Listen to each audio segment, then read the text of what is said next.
Hey, what is going on, guys? My name is Nick, and in today's video, we're going to be discussing Tesla's blowout Q4 2021 earnings report, where I also have some details to share about the conference call with Elon Musk. The conference call was full of awesome product update details, so I would encourage you to listen through this entire video because I go over the Q&A and everything discussed in the conference call at the end. So anyways, if you do enjoy, don't forget to smash the like button for Tesla stock, and if you haven't already, please consider subscribing so you don't miss any of my future uploads. Also, if you want to gain full access to my Tesla stock valuation model, just click the link down below so you can join my Discord community of investors. And you'll also gain access to all of my stock trades, weekly group coaching calls, and a growing community of like-minded investors, along with much more, so you won't want to miss out. Anyways, with that said, let's get straight into Tesla's Q4 2021 earnings report. Starting off with the summary, Tesla says 2021 was a breakthrough year for Tesla.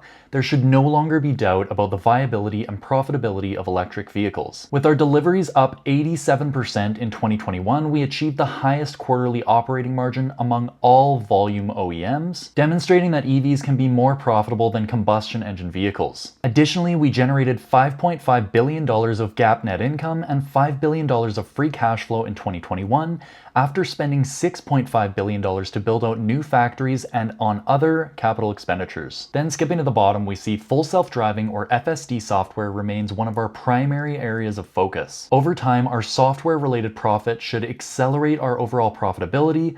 More importantly, FSD is a key component to improve automobile safety as well as further accelerating the world's transition to sustainable energy through higher utilization of our vehicles. So this here just reiterates my confidence that Tesla is tackling the full self-driving problem head on, and this is one of their #1 priorities. Alright, now moving on to the Q4 financial summary, we can see that Tesla produced total revenues of $17.7 billion in the quarter, which was up 65% year over year. This compares to $16.57 billion expected by analysts, so they did beat estimates on the street. As for earnings, Tesla produced non-GAAP diluted EPS of $2.54 per share, which is up 218% year over year, and this compares to analyst expectations of $2.36 per share, so they again beat analyst estimates. It's not really much of a surprise at this point that Tesla beat analyst estimates because they continue to do so and have beaten over the past 8 out of 9 quarters. But now let's take a little bit of a deeper dive into this financial summary. So what we can see here is they produced $16 billion approximately of automotive revenues, which was up 71% year over year. And we can actually see that the regulatory credits are dropping by 22% year over year to only 314 million. So if we compare this to the total automotive revenue, it's very, very small. And as a result, Tesla was able to produce an automotive gross margin of 30.6% in the quarter, which is industry leading. This is unbelievable, guys. And comparing this margin to only 1 year ago at 24.1%, they grew this by over 600 basis points, which is ridiculous. But then after including all of their other businesses, like the energy business and insurance, they do have a lower gross margin, but of 27.4%, which is still very good. Next up, we can see that operating expenses came in at $2.2 billion, which was up 50% year over year. But what I love to see is that revenue is actually growing faster than these operating expenses. So that means that Tesla's profitability will continue increasing and their margins will continue expanding over time, as they discuss later on in the conference call. We can see here that Tesla produced an operating margin of 14.7%, and this basically tripled year over year, which is unbelievable. Like 2021 was an unbelievable year of profitability for Tesla, and this is only the beginning. Finally, I just want to highlight the amount of free cash flow Tesla produced. So a quarter ago, Tesla produced $1.3 billion of free cash flow, and now in this past quarter, they produced nearly $2.8 billion of free cash flow, which is over 100% increase quarter over quarter. But then of course, year over year, it was a 49% increase. And lastly, we can see that their cash and cash equivalents are now sitting at $17.5 billion, which did increase by about $1.5 billion quarter over quarter. In this next slide here, we basically have all the same metrics here, but it's just on an annual basis. So it goes back from 2017 all the way to 2021. So you can just see how much improvement Tesla's seen over the past 5 years. And I just want to highlight how quickly Tesla's turned to profitability. Back in 2019, they had a negative operating margin, and now it's at 12.1% for the entire year of 2021. Now, I was able to calculate the Q4 average selling price per vehicle, and that came in at about $52,000 per vehicle, which is slightly higher than the past quarter. And then based on the earnings that they produced in this past quarter of $6.78, Tesla's trailing PE ratio right now at a share price of $930 2030 is 137, which used to be in the 300 range, I believe, so this has come down significantly. And in 2022, analysts only expect $9.04 of EPS at this point in time, but I can guarantee you this is going to be above $10 fairly soon over the coming few months, in which case Tesla's forward PE ratio will be well below 100. The next slide here comments on some of the major factors affecting revenue, profitability, and their cash. Revenue grew primarily due to the increase in vehicle deliveries as well as growth in other parts of the business, whereas profitability increased due to the reduced cost to produce each vehicle, growth in vehicle deliveries, and then improved profitability of automotive leasing and service and other business. But then some of the factors that negatively impacted profitability were the increase in SG&A, which just means selling, general, and administrative costs. And this was driven primarily by the $340 million payroll tax on the 2012 CEO award. So Elon Musk got a huge payday. Then of course, due to inflation, we're seeing rising cost of material, commodity, logistics, and expedite costs, probably because of supply chain constraints. Finally, increased warranty and recall costs related to a specific batch of vehicles. Finally, Tesla's $2.8 billion of free cash flow was slightly offset by repayments of debt of $1.5 billion in the quarter. So now Tesla's total debt, excluding vehicle and energy product financing, has fallen to just $1.4 billion at the end of 2021. And comparing $1.4 billion of debt to $17.6 billion in cash, this is a very, very healthy ratio. Next up in the operational summary, I just want to highlight that Model S and X production is still pretty low at only 24,000 vehicles produced in the quarter. So it is down 55% year over year, but we are seeing huge increases in production in Model 3 and Y production. And Models 3 and Y are the vehicles that are going to be mass produced and adopted by most people. Most people don't have enough money to buy a Model S or X, so Model 3 and Y are much more affordable and therefore can be mass produced. And finally, at the bottom here, we can see that the solar and storage deployed did increase quite rapidly year over year, and then their supercharger stations did increase about 35% year over year. All right, now getting into the vehicle capacity, let's just take a look at this chart down here. We can see here that Tesla's market share of vehicles by region just continues increasing quarter over quarter, so that is great to see. And right now in the US and Canada, they are at about 2.2%. Also, Tesla did comment on their new factories, so currently they have a factory in California and in Shanghai, but then their new factory is going to be in Austin, Texas. They say builds of Model Y started in late 2021 at Gigafactory, Texas. After final certification of Austin-made Model Y, we will plan to start delivering vehicles to customers. Then the new Gigafactory in Berlin, Germany, they say equipment testing through the vehicle production process started late 2021. We are still in the process of finalizing the manufacturing permit from local authorities. These first vehicles will be built using 2170 cells. Now the 2170 cells are just the existing cells that Tesla uses,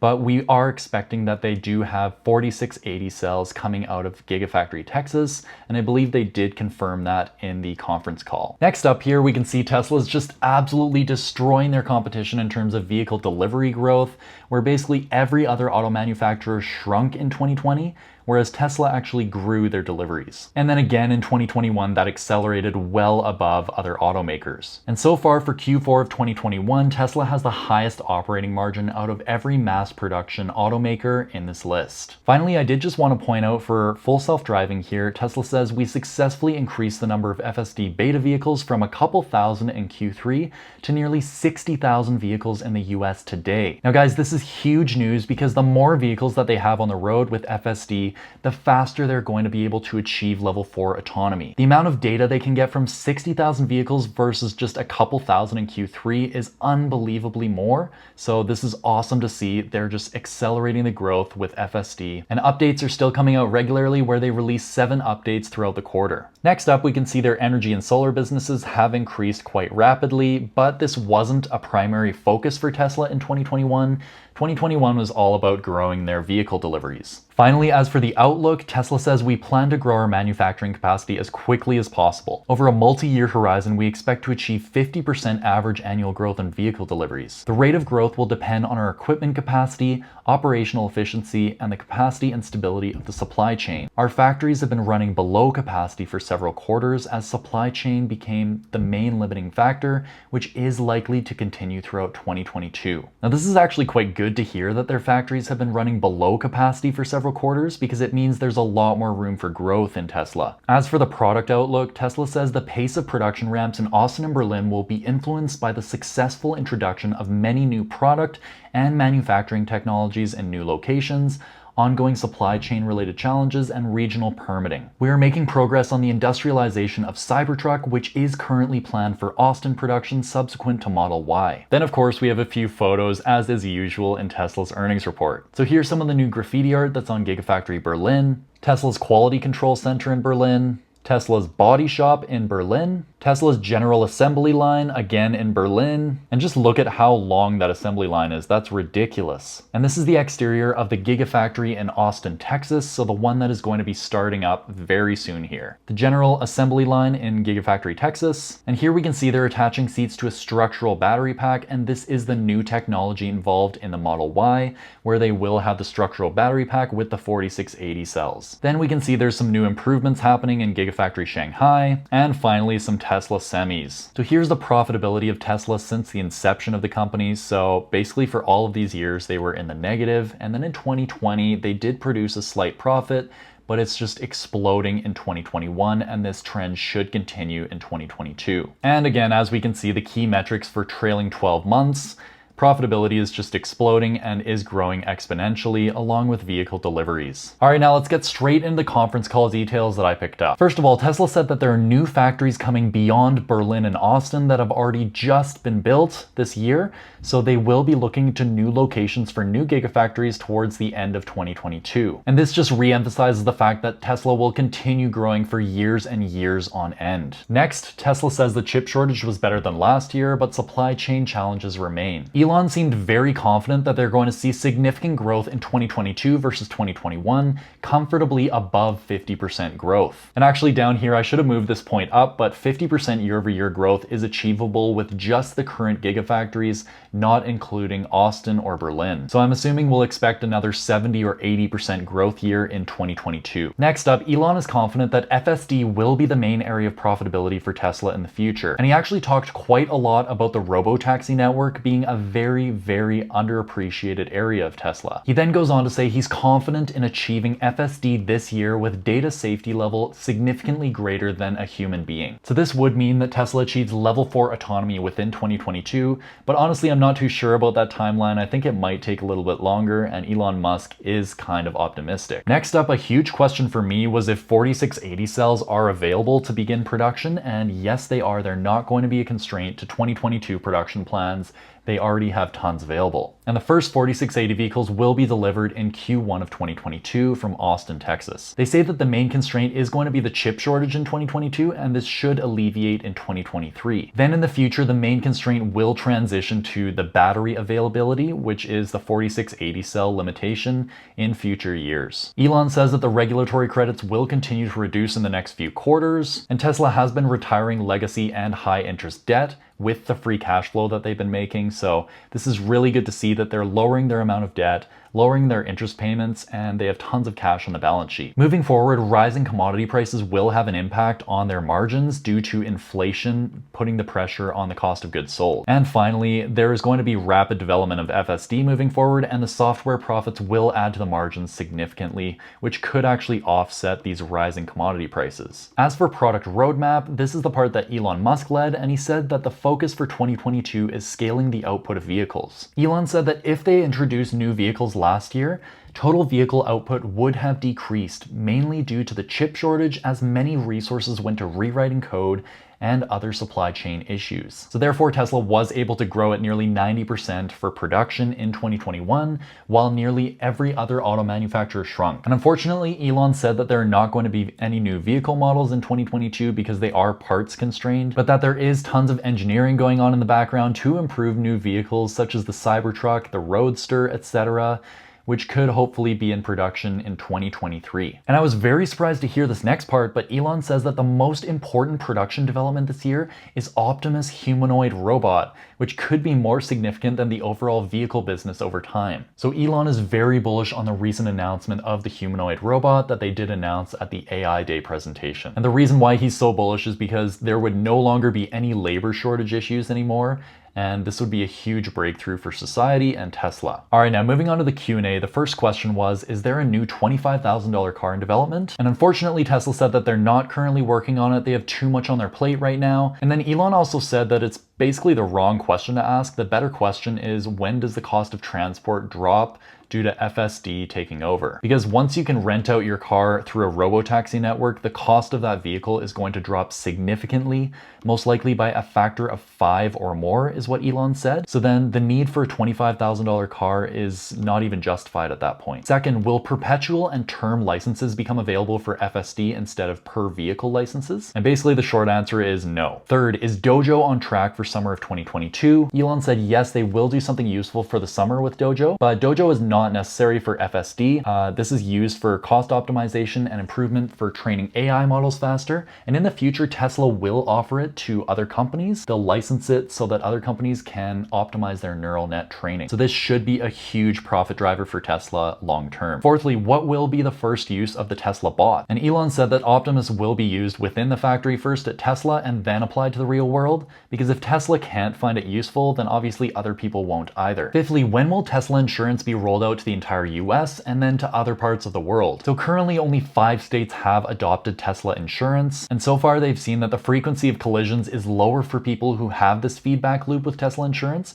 because they're basically being paid to drive safer because their insurance premiums vary from month to month depending on their safety score. And based on all the people that have opted to check their initial quote for Tesla insurance, a lot of people have taken it. But insurance is regulated at the state level, so it does take a lot of time to get through all of the states in the US. However, Tesla's internal goal is to have 80% of their customers in the US to be able to sign up for Tesla insurance by the end of the year. Then after 2022, they're probably going to focus on international markets like Canada and Europe, possibly by the end of the year. The next question was, what is the expected max capacity of current factories? And Tesla actually didn't want to answer this one, but Elon said that capacity increase is not always the smartest move. Logistics can impact profitability based on the factory locations, so if there's a ton of demand in Canada and they're increasing the capacity in China, that's probably not the best move. They would rather increase the capacity or build a new factory closer to Canada. Next, what are the biggest obstacles for Cybertruck production beyond batteries? The factories will not be limiting. New technology will take time to work through though, and the average cost of the Cybertruck must be affordable for the average person. And eventually they're hoping to produce 250,000 vehicles per year of the Cybertruck. The next question was, how much of Tesla's margin improvement is attributed to what? Well, there are 4 main factors: the mix of Model Y increasing because it is a higher profit than Model 3,